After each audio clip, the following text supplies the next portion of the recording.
morning and happy Groundhog Day, powerful people. In the spirit of Groundhog Day, we've had a few technical difficulties this morning, so we are recording this episode of the Power at Work blog and putting it up as soon as we can so that you can all get updated on the latest numbers from the jobs report today.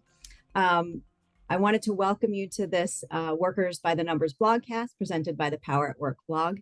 I'm Alicia Modestino, a professor of economics and public policy at Northeastern University and the executive director of Community to Community, a new initiative to promote the use of community-engaged research to make social change. Today, we're going to talk about the latest jobs report, which was released by the Bureau of Labor Statistics just this morning at 8:30. And joining me today is our panel of expert labor economists who regularly analyze these numbers every month and offer their insights to advise policymakers, practitioners, and workers about the labor market. First up is Aaron Sojourner, who is a senior researcher at the W.E. Upjohn Institute for Employment Research. Welcome, Aaron. Hi, thanks.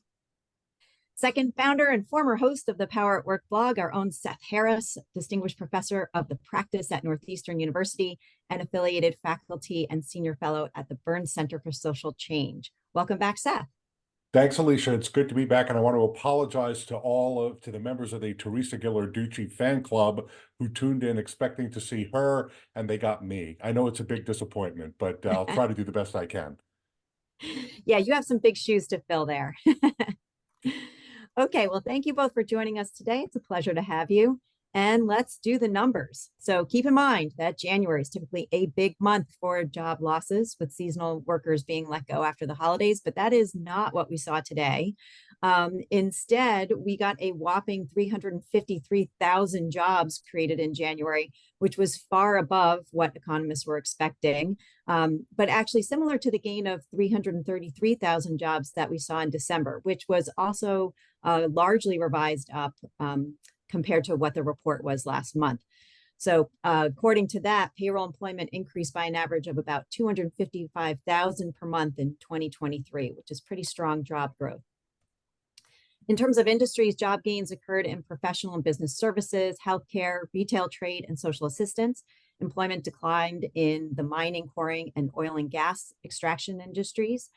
In particular, I wanted to call out professional and business services, which really took off in January, adding 74,000 jobs, which was considerably higher than the average monthly gain that they had seen of about 14,000 jobs in 2023. In contrast, retail trade employment increased by 45,000 in January, but has shown really little net growth since early 2023.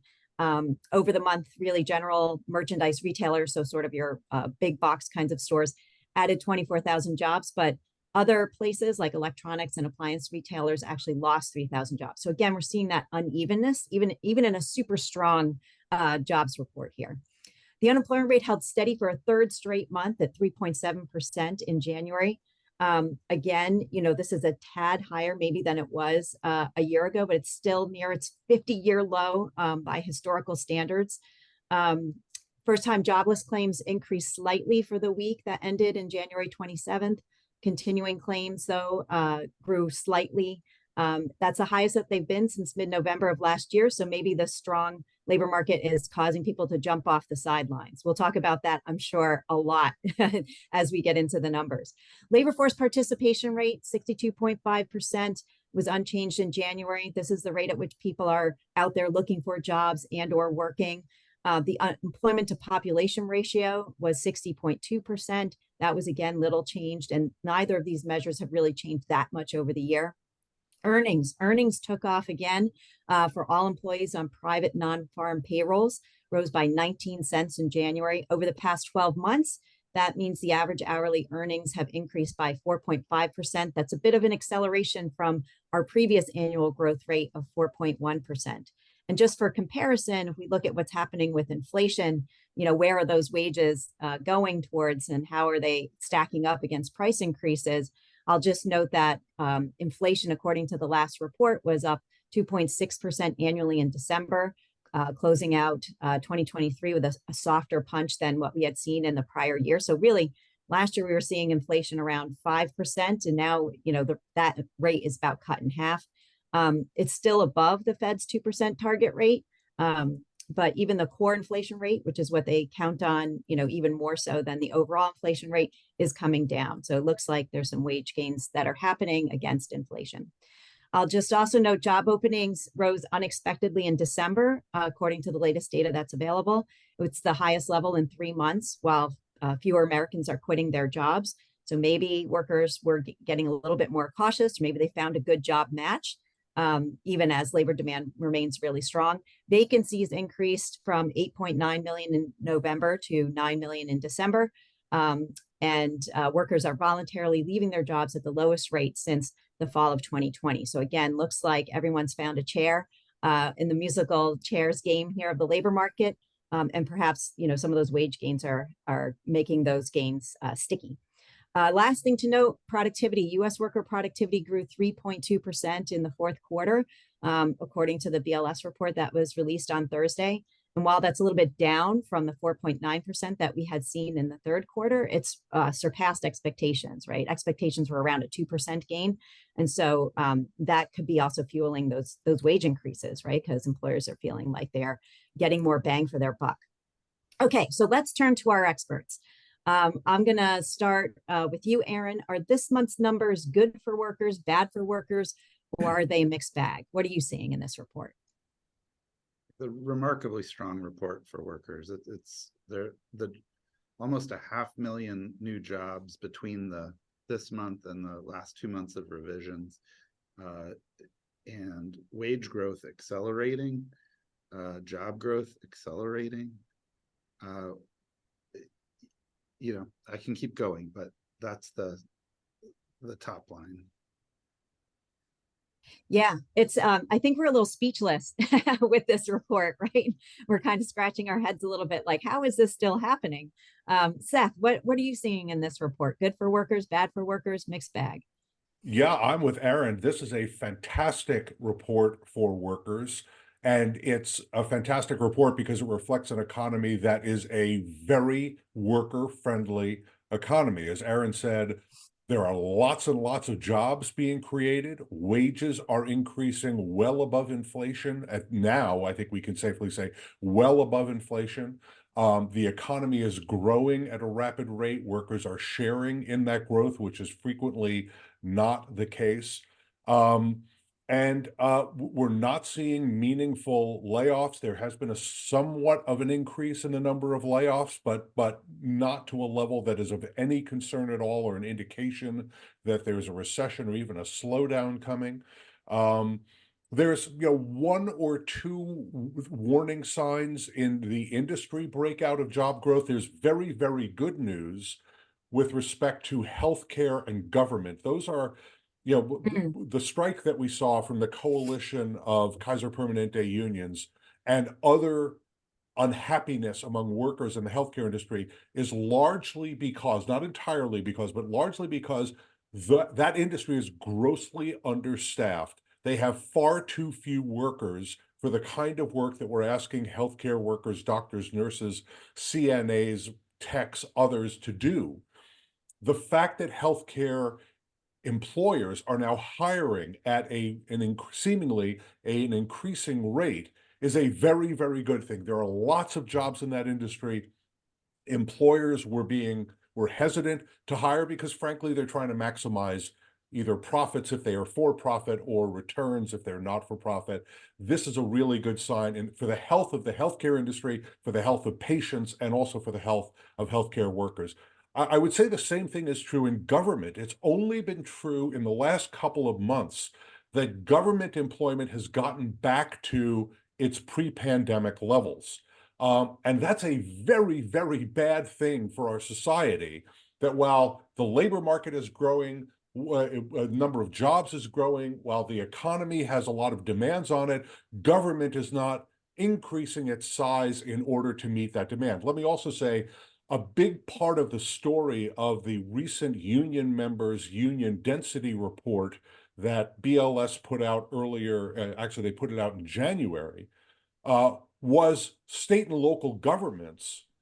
Union density rate went down. The number of union members in state and local governments went down. And a big part of that story is They are not hiring enough workers. They have a lot of vacancies, including in jurisdictions that have a high union density rate among their state and local government employees. They're just leaving jobs open. And our friends at AFSCME and other public employee unions are pushing them to hire. I look at this government increase of 36,000 jobs, which is largely, not entirely, at the local government level, as a good thing, but we have to see that number go way up. On the bad side, it's not a good sign that construction employment is flat. Given all the public investment in construction, we should be seeing that number go up, and it's never a good sign when leisure and hospitality employment is flat. That could be an after effect of the holiday season ending and January just being a slow month in that industry. But on the whole, I'm sort of searching for the dark cloud in the silver lining. This is a fantastic report for workers, I think. Yeah, I'll chime in and agree with that. I mean, it's hard in the face of a job growth that's over 300,000 per month for the last 2 months to say this is a bad labor market for workers.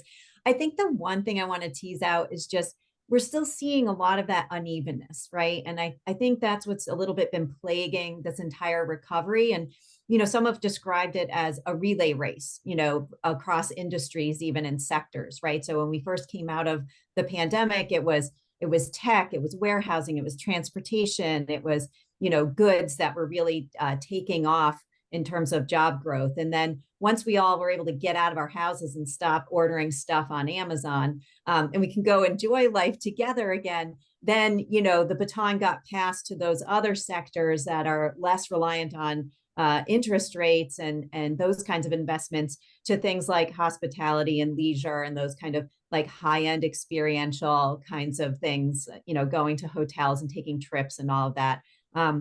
Hospitals started to recover again.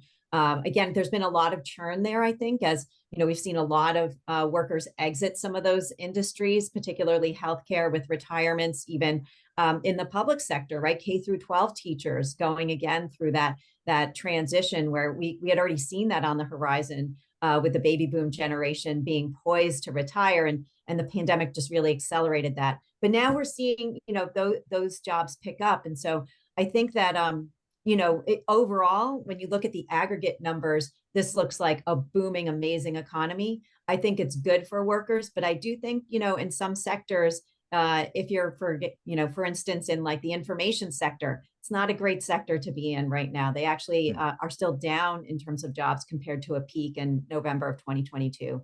We know tech, has had layoffs. Again, not widespread or anything, but I think that's a little bit of the reason why it's taken a while for consumer confidence to catch up to where economists are, right? Economists are jumping up and down saying soft landing, soft landing. And, by and large, the American public's been like, yeah, but, and now that we're finally seeing wages maybe outpace inflation in a really meaningful way, we're finally getting those consumer confidence numbers to tick up and folks to look around and say like, yeah, I am doing okay. I am making some gains here. So excellent.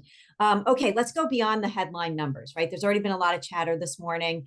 By now, we've had a little bit of time to look a little more deeply into the report. Give me, what's your stat of the day that can give us some greater insight into the state of workers' lives and how the economy is affecting, particular populations. So, Seth, I'm going to start first with you this time. What's your stat of the day? So I am going to take some liberties here and maybe weave together a few stats and try and tell a story about what I think is what's going on in part of this report. And I'm going to start with that wages number that you mentioned, which is a whopping increase in workers' hourly earnings, 19 cents. That's a meaningful increase in workers' wages, 0.6% in a month. That is a big increase. It's, And what frequently at an annual rate, it's like 6.8%. Yeah, that's a lot of money, and that's fantastic. I think fantastic for workers. And what always happens whenever anything good happens to workers, the economic punditry class and the Wall Street folks run around waving their arms, screaming inflation, inflation, inflation. I want to make the case that this is not going to be inflationary. And not only that it's not going to be inflationary, but that it's actually a sign of an extremely healthy economy and an economy where workers are sharing in the gains of the economy. And the heart of that, of course, is the number that you pointed out, Alicia, which is that productivity has been increasing at a rapid rate. Productivity has increased in 5 of the last 6 quarters.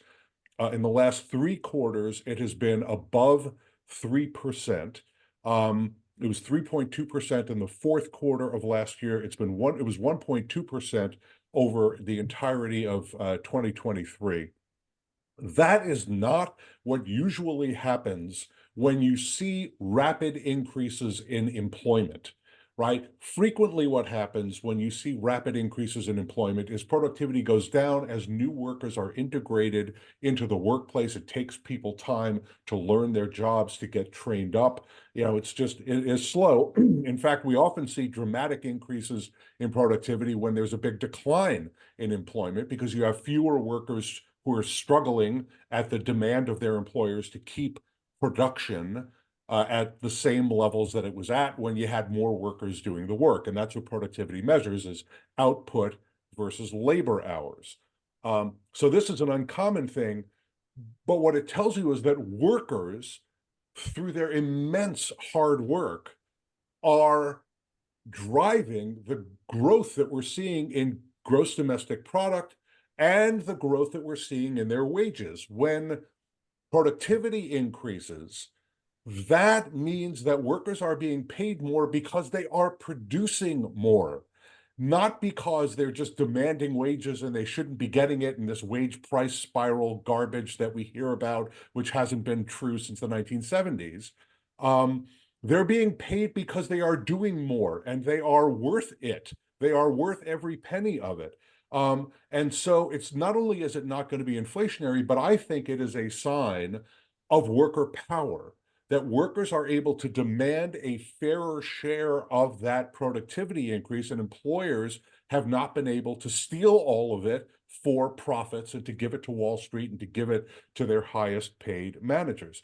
Real wages were up 0.8% from December 22 to December 2023. Nominal wages, meaning the wage people are actually paid, not adjusted for inflation, have been up every month since February of 2022. That is a sign of a worker-friendly economy where workers are getting, for the first time in a long time, their fair share, and workers have the power to demand that from their employers, either in the individual market by quitting their jobs or because they have unions that are demanding it. And unions, I mean, we see it in the auto industry and we're seeing it in other industries as well, like trucking. Unions raise wages for their members, and other employers, in order to compete, have to raise their wages. That is a sign of worker power driving both productivity increases and wage increases. Yeah, I couldn't agree more. That was a little bit of, what I was seeing in this report, and thinking about like what's the thing that really drives it home for me is the combination of the strong employment growth with the strong wage growth, and then matching that up with inflation and where workers are. Aaron, what's your stat of the day? What were you digging into this morning?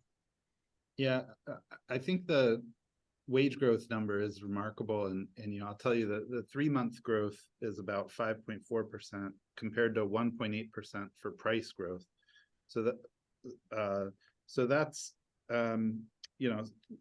real wages are growing over 3% per year, which is haven't seen that for a while. And adding some context to some of the earlier stuff, construction may be flat this month, but we have 500,000 more construction jobs now than we did before the pandemic. And that's remarkable because the Fed's been raising rates and holding them high.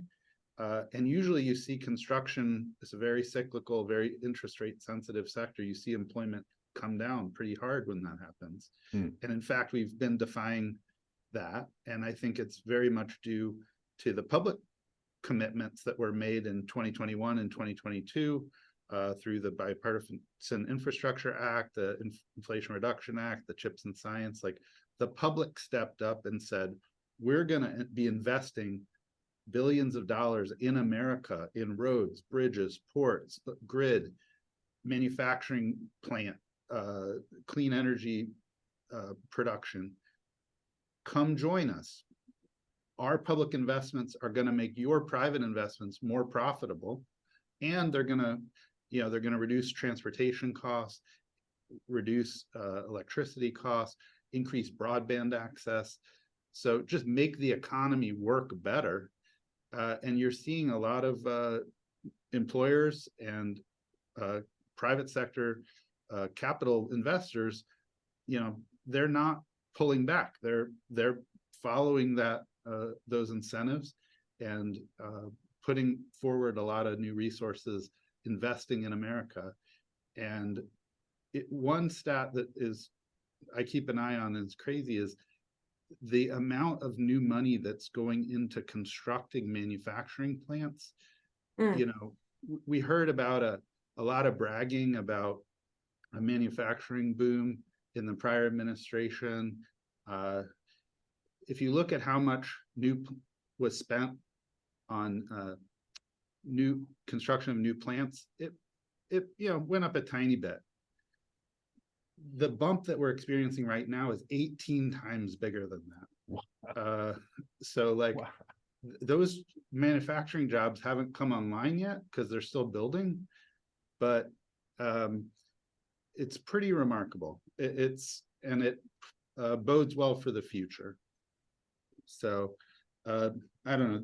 And building off Seth's point on productivity and wages, there's a lot of, as you said, people run around and scream about wage price spirals and inflation risk.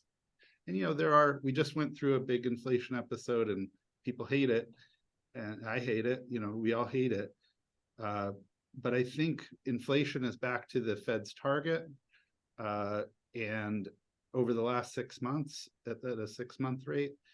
And productivity is one thing that creates a wedge where you can have wage growth rising faster than prices. Another thing that explains that wedge is profit. And we still have very elevated profit margins relative to pre-pandemic. So if you compare, the last quarter of 2024 to the last pre-pandemic quarter, 2019, hourly labor compensation is up something like 16%. Prices are up 19%. Profit per dollar value added is up 35%. So there's still plenty of room. There's room for wages to rise. Labor share has gone down. So there's still plenty of room for wages to rise without putting pressure on prices, either through productivity or competition in the product markets, in the labor markets, to bring down profit margins. Yeah, I think this latest, business cycle or episode of inflation has really taught maybe economists and policymakers to decouple wage growth from inflation, right? That there's not this sort of automatic concern where if you see wages go up, that it means all, other general prices are going to be going up. That just doesn't seem to be a hard and fast rule by any stretch of the imagination. And so I think that's been an important lesson coming out of this.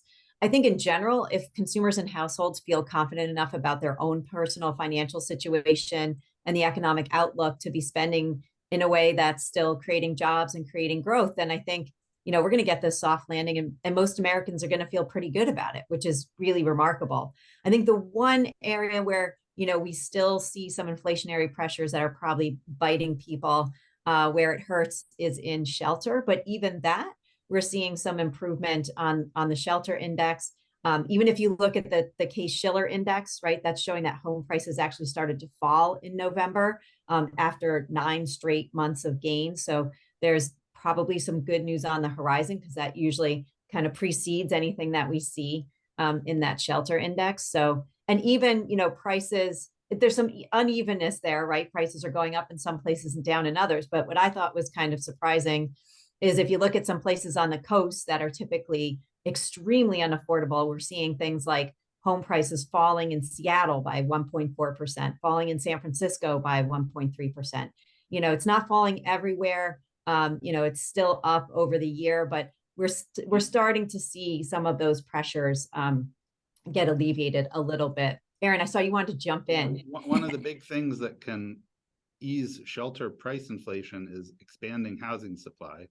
And by building. One of the main barriers to expanding housing supply is high interest rates. So if the Fed wants to bring down shelter price inflation, they're trying to fight shelter price inflation with a tool, with a weapon that raises shelter price inflation right now. That's right. They need to get out of their own way on that. Yep. Yeah, and I think they're poised to do that, right? They held rates steady this last meeting, but are definitely signaling that they're looking to reduce rates in the coming future, and I think that will really unlock that housing sector, right? There's a lot of people just sitting in their houses with 3% interest rates on their mortgage, like me, who might want to move someplace else, but that's really hard to give up when the interest rate is twice that. So I think once we start seeing rates coming down, that's going to just unlock that and really like unleash maybe a reckoning, if you will, in housing. All right, let's look at the long-term view, guys. How does this affect worker power in the long term? So thinking about how what does this mean for worker power over time, for the coming year?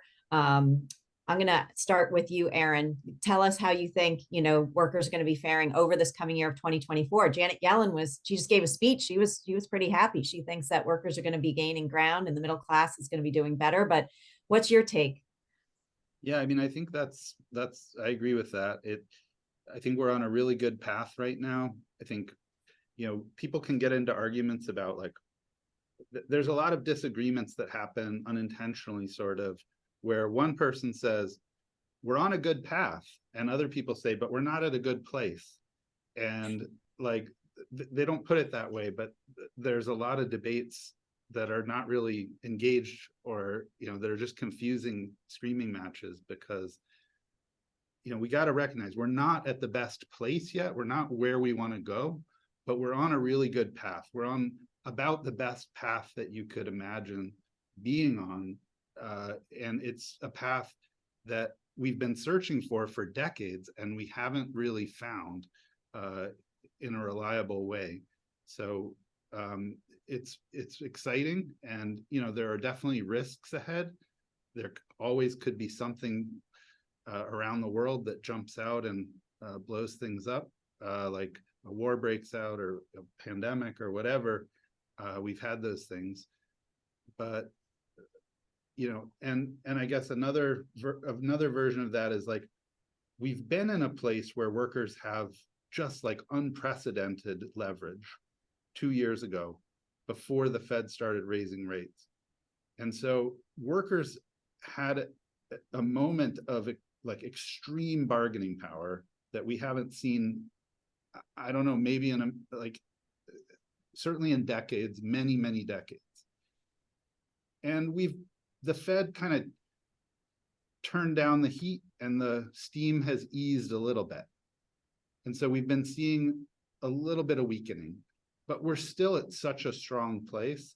We're still sort of at a better place in many ways than we were even pre-pandemic, when things were quite good. So, if we can stay in that range, I think we're going to be in really good shape, a really good path going forward. Yeah, couldn't agree more. I mean, it's hard to say, again, anything negative going in here. I think one of the things that we talked about even before we jumped on here was looking at the average work week, right? And usually when we look at average work week and we see some of the hours tick down like we have in this report, we get a little concerned. But what we're seeing is strong employment growth, strong wage growth, and a small reduction in hours, which you noted, and I totally agree with, looks like an improvement in job quality. That, I think, speaks volumes about worker power, right? When you can get better working conditions, better wages, and more people working, what more could you want? Yeah. Seth, what's your take on the long term here? Yeah, I think Aaron is being a little too pessimistic. I think and I say that with love. I think the economy and workers have shown an unbelievable, remarkable level of resilience over the course of the last certainly 3 years. I would argue that all of America showed a lot of resilience. Most of America showed a lot of resilience during the pandemic, but certainly over the last 3 years. Aaron was saying there's the possibility of some kind of a shock. Well, we have a war. We actually have two wars going on right now.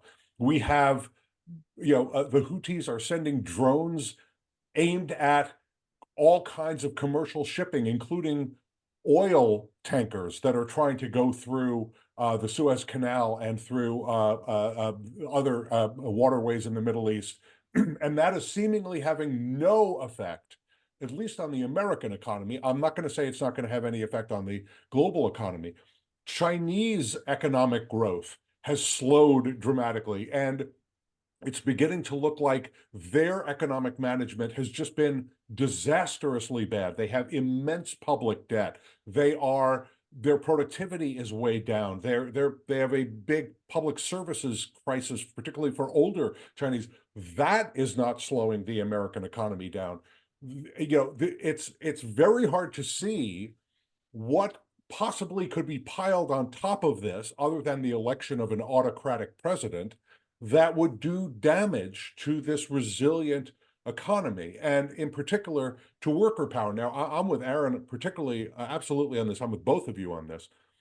Worker power is not where it has been in the post-World War II era.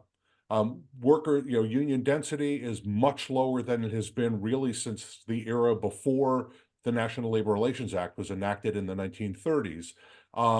And we do have this moment in the labor market where individual workers have power, but we know that that's not sustainable absent either statutory changes that raise the minimum wage, increase prevailing wages, do a whole bunch of other things that force employers to take action, or unions who bargain for contracts that lock in the raises that we're seeing. And where unions are negotiating, we're seeing locked in improvements in wages and benefits and all other kinds of working conditions and job quality, as Alicia was saying.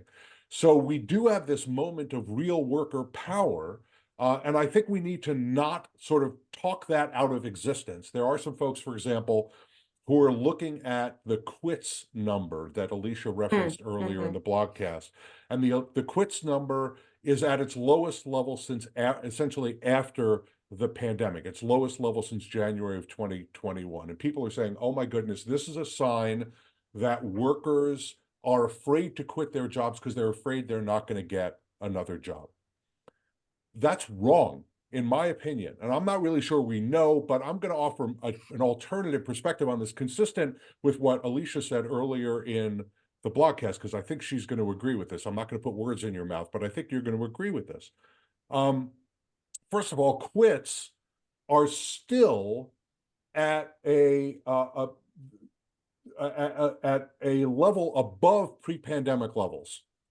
Yeah, they are still historically very, very high. So workers who want to quit their jobs are quitting their jobs and finding better jobs. And there's a lot of, we recently saw Aaron and I both commented on this on Twitter. We saw a graph that shows that low-wage service sector jobs have a lot of quits and a lot of job openings.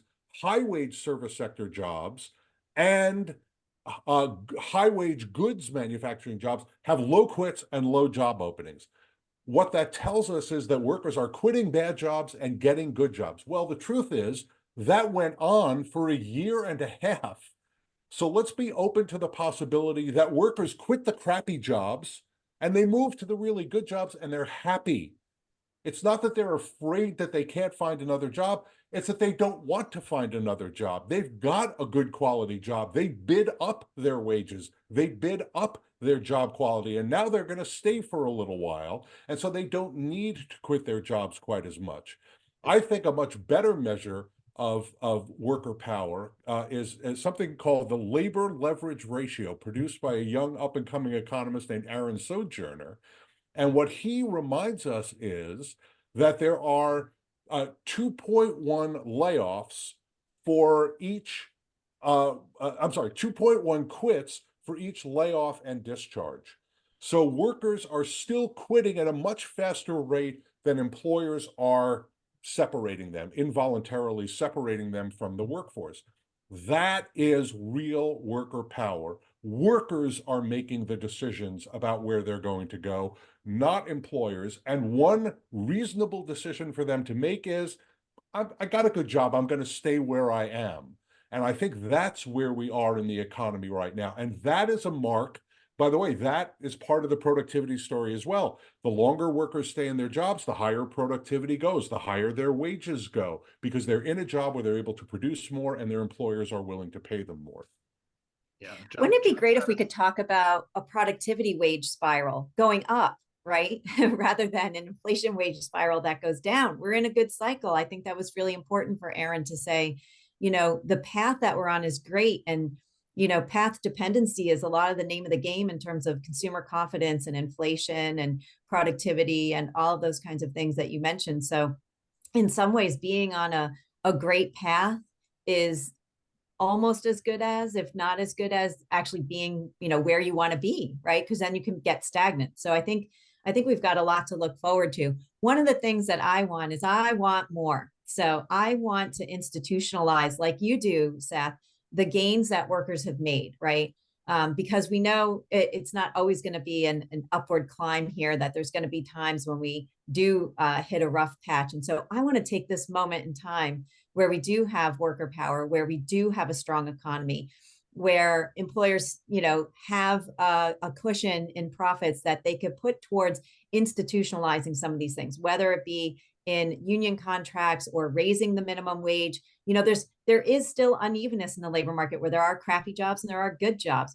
Why don't we push on making more of those crappy jobs into good jobs, right? By raising the minimum wage there, or setting some labor standards, right? That give people a stable work week, that give them protected hours, right? That give them control over scheduling, whatever it might be. And then my last, kind of thought going forward, if I could really raise my magic wand here, is let's build on more of the invisible infrastructure, if you will. That's awesome that we have built roads and bridges, and we have, gotten construction off the ground. We put in the infrastructure for businesses to thrive.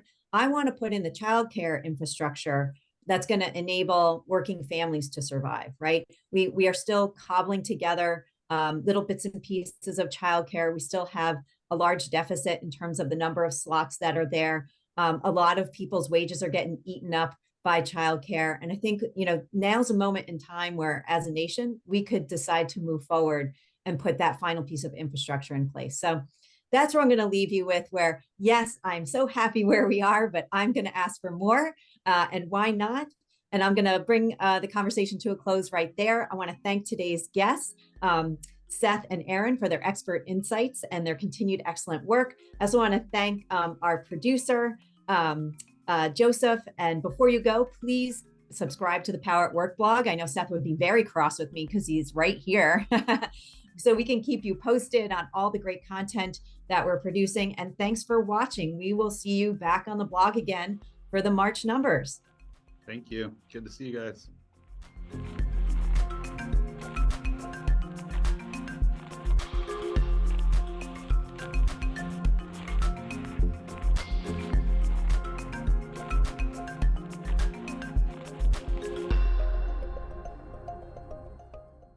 You can stay up to date with the latest news about workers, worker power, and unions by subscribing to the Power at Work blog. You'll receive the weekly download, a Power at Work newsletter sent straight to your inbox. The weekly download collects about 24 of the week's articles, academic studies, press releases, podcasts, and videos from across the internet. We find the stories and deliver them directly to you. So subscribe to the weekly download right now on the front page of the Power at Work blog. Go to poweratwork.us.